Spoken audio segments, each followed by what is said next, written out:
Welcome, everybody, to Portland by Night.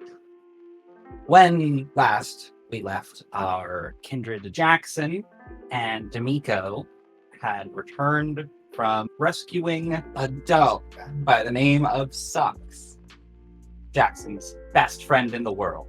While y'all were off doing that, Candi and Matt went to Holden's to see quite the display. Holden had gone crazy and killed his child, Isaac, over some painting that caused your roommate Fifi to flee. You came back to the Scarlet Lounge, recalled your omens, and dealt with some small personal business. We ended with dreams or darkness, depending upon your humanity or mental state. Fox will not be joining us today, has tattoo appointments booked all night. Gotta get the money. Good for business.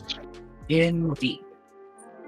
Candi, our sparkling kindred. I don't know if you've mentioned your heritage yet to the new guests, but our interim turned new manager of the Scarlet Lounge, Matt V. Ciar, our kindred and television lover, audio engineer who hopefully will branch out into security systems, hopefully. Dimico, the enigmatic caitiff from Southeast. He's an open book. It's all misconception.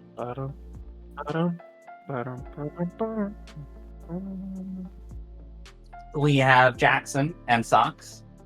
Jackson hasn't distinguished himself terribly much or shown a specialty other than humanity, which, like Captain Planet's heart, is perhaps an underrated specialty and of niche use. But it is very early in this particular kindred's career. Dimico has a haven now. We shall jump in at sunset. Jackson awakes first. Dimico is a bit of an eerie sight to Jackson as you wake. I'm hungry. For the first time, you wake and there's a burning sensation on the side of your face where the scabbed over wound was. Something inside you writhes and quiets. You can feel hands somehow on the inside of your face touching it. The touch is hungry, but not an angry hunger, almost a seductive hunger, a cajoling whisper of pressure on your soul. You hear it whisper as it retreats. Feed me, or else. A beast I am, lest a beast I become. Hunger gnaws at you for the first time since you woke up in that elevator. It is a particularly unpleasant feeling. It feels like a day and a half without a meal, those rumbles. You can see how this getting worse could drive some kindred to very unpleasant things. Do you go down and wait in the bar for someone else to get up? The sun's still up because how early I wake up. I'll wait until the sun goes down. I'm going to take Socks on a walk. Then I think Matt's got the perfect humanity to wake up precisely at sunset. Till the sun goes down. There is a fence that you've built in your mind. It is a fence made of willful ignorance and avoidance. And that fence is shaking. Something is prowling on the other side, and you can feel the vibrations in your chest. You feel like you're starving. As I bolt out of my lazy boy, I reach instinctively for where I used to keep food and remember that's not enough anymore. Have you cleared out your fridge yet? Yes, it was starting to stank. Empty fridge. Possibly a post-it note saying, "Get blood." Do you go downstairs? Do you watch an episode of television and wait for somebody else to wake up? I'd go downstairs to the bar. There's TVs down there. Fair enough. Downstairs, Jackson and Matt are, let's say, arguing over the finer points of Family Feud. Fox comes downstairs, runs downstairs, says, "Got appointments, gotta go," and runs over to the claw and talon. Dimico wakes. The beast within is very literal in your case. You've found it useful to embody it in an archetypal form. There's something in the image that you have of it that is bat and wolf all at once. It snarls and demands sustenance. You find it difficult to focus as beast throws itself against your mind. An unvoiced, but nevertheless clear intention. Feed me. Feed me now. We're going to get food. Patience. He gets up and seeing that once again Jackson has already left, gets a little irritated because he is feeling that hunger pain. He immediately goes to the door, opens it, heads downstairs. And I don't think he's stopping when he sees Matt at the bar. He just keeps walking towards the exit. You're not in the state of mind to think much of it, but you do notice that the sketch is still propped against Candy's door. He notes that in the briefest moment, but he then out the door, head to his car. He needs to hunt. He needs to feed. He needs to feed the beast. He needs to get away right now. Away from people is a very good plan, especially a strip club with so much exposed flesh, so many tempting veins. You are now in your car. How does Dimico hunt when he's this hungry? He goes back to the tried and true. He drives looking for a residential area, someplace low income, not very patrolled by police of other sorts. No neighborhood watch signs around here. Every city has these places. He parks his car and gets out and he begins casing buildings, looking for one with enough activity that he can be certain there are sleeping people there. Looking for parked cars, but lights off. Exactly. Practiced at keeping the beast at arm's length. You find the perfect house. It's got cars, but no lights on. The porch light is on. Gives all the signs of someone who's home, but dead asleep. The door is not locked. Into the bedroom, a sleeping man, middle-aged, but looks healthy enough. A quick drink, and you are lost for a moment in the hunger and in the feeling of being sated. You barely resist frenzy. Dimico attributes it to discipline, force of will, and a firm sense of negotiation. Not ignoring the beast for sure. He's going to take just 2 dots of hunger, not risking their life, but taking even one more dot would put them in jeopardy. He doesn't feed till he is as full as he could be. He controls himself and he pulls back, licks the wound. Assuming they haven't woken up, that they're peacefully asleep, slips back out the way he came, closing all the doors. Silent as the grave. Silent as death. He heads back to the lounge after he has taken this edge off. You are about to arrive at Scarlet Lounge when Candy wakes. Thinking anything that your waking is not accompanied by an even greater hunger. The words still echoing in your mind from your dream. No. Does Candy have a bed? Describe Candy's sleeping situation. It's more of a nest Fair than enough. anything. It's some big fluffy blankets all piled on top of each other. and a ring of pillows around it, those big pregnancy pillows, just as a wall around it, and she just kind of curls up at that. You get up and you shake off your evening glitter. There's a good layer of glitter on the bed, too. That's probably counts as a blanket at this point. From how many times you've woken up here, the glitter is about an inch thick. Sometimes it's fun to write in it. You get to the door, open it, a piece of paper flutters to the ground. Pick it up. Oh. Okay, then. Candy will take that back in her room and pin it up above her bed. We'll just have it right there. She will exit out into the lounge. Everything seems to be running more or less smoothly. You see Matt and Jackson sitting there watching television. Jackson, is Socks in your room or in your arms? In my arms. He was separated for 3 days from his puppy. He's not letting him anywhere. Then I will head on over to the TV. I will wave to Darla if she's at the bar tonight. I assume she is. She is not yet. Okay. Has her shift supposed to start yet? Oh, yeah. Fucking go to the phone, call Darla. I put up a 1 minute finger on my way over to Matt and Jackson.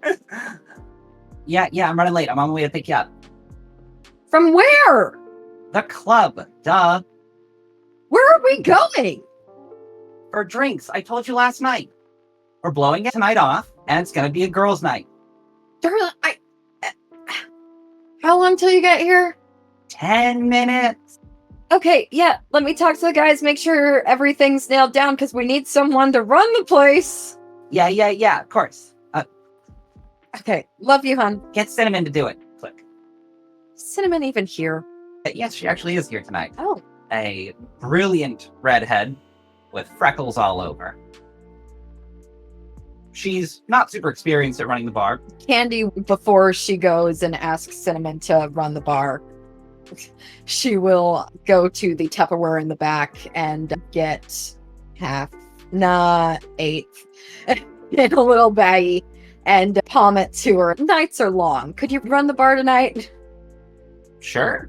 Does this mean I'm gonna get a raise soon? I mean, hopefully. The place is I'll doing take it. well. She gives a bit of a feral smile and goes behind the bar. Damn, girl, you getting to the Tupperware already? Nope, just the usual. Do I see fresh track marks? No, you do not. What does she smell like? You're in a bar. There are so many smells around here, and you are not exactly a bloodhound, but she is barking orders and getting the place running. As Dimico, you walk back in. Jackson's back. Jackson is sitting at the bar watching television with Matt and has dog in lap. Dimico takes a moment to get his his normal composure back on.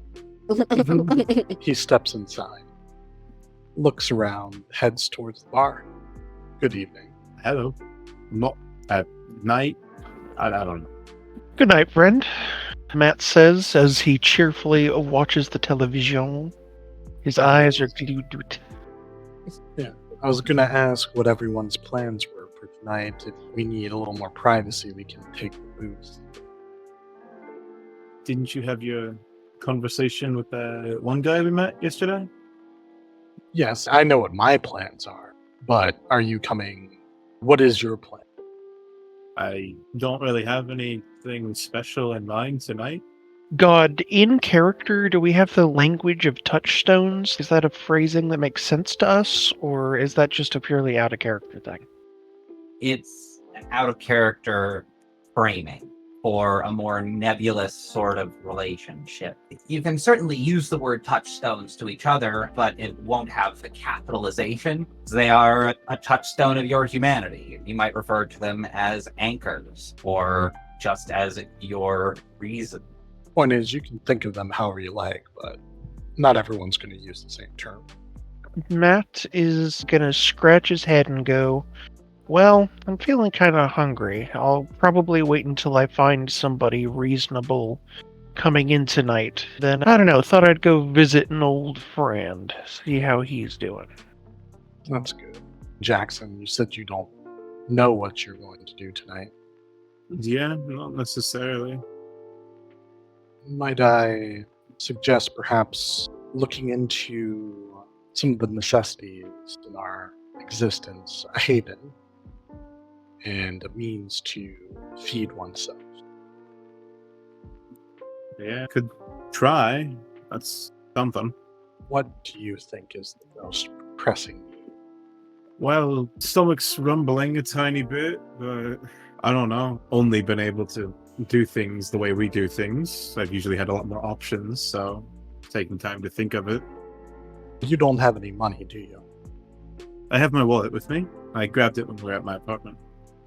How much money does your wallet give you? It's a very good question. How much money is in my wallet? You've got a 20 and your bank card. I've got a 20 on me. I could check my bank, see what else I have saved up, because obviously I'm not working shifts anymore. He just sighs a little bit. You might want to think about how to make some money without being able to work during the daytime, and without obviously being able to do your prior job. I am potentially putting together a small job that you might assist me with, if you're interested. It'll relate to the Baron's request. I mean, yeah, sure. It's something to do rather than sit here in a strip club all night every night. You have no qualms again breaking the law, do you? Oh, well, And on the law. I've never done it. Not hurting anyone, just breaking and entering, that sort of thing. Oh, I've never done it myself before, but I guess if you're not hurting anyone. Nope, just a little theft, a little breaking and entering, B&E. Nothing serious. In the scheme. I mean, that sounds serious as is, even without someone dying. I will be sure to show you the ropes. Just be here later tonight and we can discuss the details once I have. All right. If you're all doing other things, I understand. Just remember the one major rule, the masquerade. That's very important. So you know where to go in the city and where not to at this point. Yeah. I'm slowly getting my bearings of the area. Here's my number. It pulls out a card, just a white card with just a phone number on it. If you need me, call this number. If I can find a payphone, yes, I'll call you. Does Dimico check the number on the card before handing it over? Yeah, I think he would make sure he's not handing the wrong card. You look down, check. Oh no, it's the wrong card. Pull out a different one. Yeah, this is my card. This is the card from her. Make sure to put that in a different pocket. If you're in a situation, let me know. Has anyone seen our other host? I heard him say something about appointments all night when he ran out the door. And Candy? Haven't seen her yet. From what I've gathered, she wakes up pretty late. Candy had just finished getting somebody else in charge of the bar. Not paying attention. He was watching the TV with Matt. Candy walks up. Oh, well, she's right there. I'm right where? He was just looking for you. Oh. I was just asking if anyone had seen you, and here you are. I mean, hopefully I'm pretty hard to miss.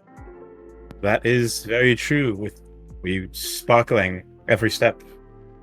I'm sure there are plenty of people that miss you, but Candy will tilt her head a little bit and smile. I was asking everyone what their plans were for the evening. I was just wondering what yours were. Apparently I'm being kidnapped by Darla. What are yours? Please tell me. Please tell me you have something good. Please, quickly. Oh, I'm going to see the Baron. Oh, wonderful! Yes, it is important, and I'm sure we'll get a chance to talk about his art and many other interesting things. Is there anything in particular that you would like me to ask about or look into? The conversation turns that way. Well, it depends on whether or not he'd like you to know this information. I don't know. Maybe you go for your thing and I'll come with you? You're gonna ditch Darla. There's a honking outside. God damn it. Is that her? Does sound like she won't take no for an answer. Have I explained the thing with Holden to you guys yet? I think so, yesterday, yeah. You didn't go into too many details when I was there. Well, just let him know that Candy's looking into it and taking care of it. You are looking into Holden and taking care of it. Is that the message you wish conveyed? Yeah. Candy has a very confused look on her face. Okay, I got it. Okay, thank you. Before you go, Candy, I don't know what your plannings are for the next couple of nights, but if you were interested in a job, I might have a job for you related to the request from the Baron. Candy will raise her eyebrows. Pays money, he says, for clarification. Higher. Uh-huh. Cool. I'll think about that. Yeah, sometimes that happens. Thanks. Candy will bolt out the door.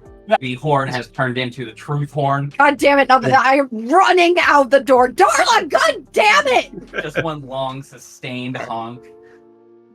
Candy runs out and sees Darla's 75 Mustang.